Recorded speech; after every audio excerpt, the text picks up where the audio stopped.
Welcome to ఇంటింటికి Telugu Desam documentary series. ప్రభుత్వ పనితీరు ఎప్పుడు అంచనా వేయాలి? ప్రజాస్వామ్యంలో ప్రతి 5 ఏళ్లకు ఒకసారి ప్రజలు ప్రభుత్వాన్ని ఎన్నుకుంటారు. కానీ ఆ ప్రభుత్వం ఎలా పనిచేస్తుంది, ఇచ్చిన హామీలను ఎంతవరకు అమలు చేస్తోంది, ప్రజల జీవితాల్లో ఎలాంటి మార్పులు తీసుకొస్తోంది, వాస్తవాలను తెలుసుకొని ప్రభుత్వాన్ని అంచనా వేయడం ప్రతి పౌరుడి బాధ్యత. అందుకే వాస్తవాలు, గణాంకాలు, ప్రజల జీవితాల్లో కనిపిన మార్పులు ఆధారంగా ఇంటింటికి తెలుగుదేశం డాక్యుమెంటరీ సిరీస్ ను మీ ముందుకు తీసుకొస్తున్నాం. ఇప్పుడు ఒక ప్రశ్న, ఒక ప్రభుత్వం అధికారంలోకి వచ్చిన వెంటనే దాన్ని గొప్ప ప్రభుత్వం అనాలా లేదా విమర్శించడం ప్రారంభించాలా? అసలు ఒక ప్రభుత్వాన్ని ఎప్పుడు అంచనా వేయాలి? ఈ రోజు ఆ విషయమే తెలుసుకుందాం. ప్రజాస్వామ్యంలో ప్రజలు ప్రతి 5 ఏళ్లకు ఒకసారి ఓటు వేస్తారు. ఆ ఓటుతో ఒక ప్రభుత్వానికి బాధ్యత, ఆ బాధ్యత ఒక రోజులో పూర్తయ్యేది కాదు. ఒక నిర్ణయం, ఒక పథకం, ఒక ప్రాజెక్ట్, అది ఏదైనా కానీ ఫలితాలు ఇవ్వడానికి మాత్రం సమయం అవసరం. అయితే ఎందుకు చాలా మంది 2 ఏళ్లు పూర్తయిన తర్వాతే ప్రభుత్వ పనితీరును అంచనా వేయాలని అంటారు? ఎందుకంటే మొదటి సంవత్సరం ప్రణాళికలు రూపొందిస్తారు,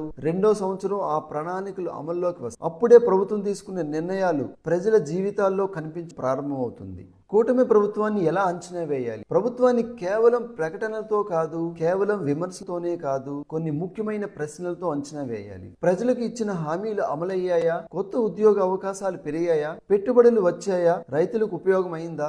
మహిళలకు భరోసా పెరిగిందా? విద్య, వైద్యం మెరుగయ్యాయా? అభివృద్ధి పనులు ప్రారంభమయ్యాయా? ప్రభుత్వ సేవలు ప్రజలకు సులభంగా అందుతున్నాయా? ఇదే నిజమైన మూల్యాంకనం. ఇప్పుడు ఆంధ్రప్రదేశ్ లో కూటమి ప్రభుత్వం 2 ఏళ్లు పూర్తి చేసుకుంది. ఈ 2 ఏళ్లలో ఏం జరిగింది? ప్రజలకు ఇచ్చిన హామీల్లో ఎంతవరకు పురోగతి సాధించి? అభివృద్ధి, సంక్షేమం, ఉద్యోగాలు, పెట్టుబడులు, పాలన, ఈ 5 అంశాల్లో ప్రభుత్వ పనితీరును వాస్తవాల ఆధారంగా తెలుసుకుందాం. ఈ డాక్యుమెంటరీ సిరీస్ లో రాజకీయ నినాదాలు కాదు, వాస్తవాలు మాట్లాడుకుందాం. ప్రచారం కాదు, ప్రజల ముందున్న సమాచారం గురించి మాట్లాడుకుందాం. ప్రశంసలు కాదు, పనితీరు పరిశీలిద్దాం.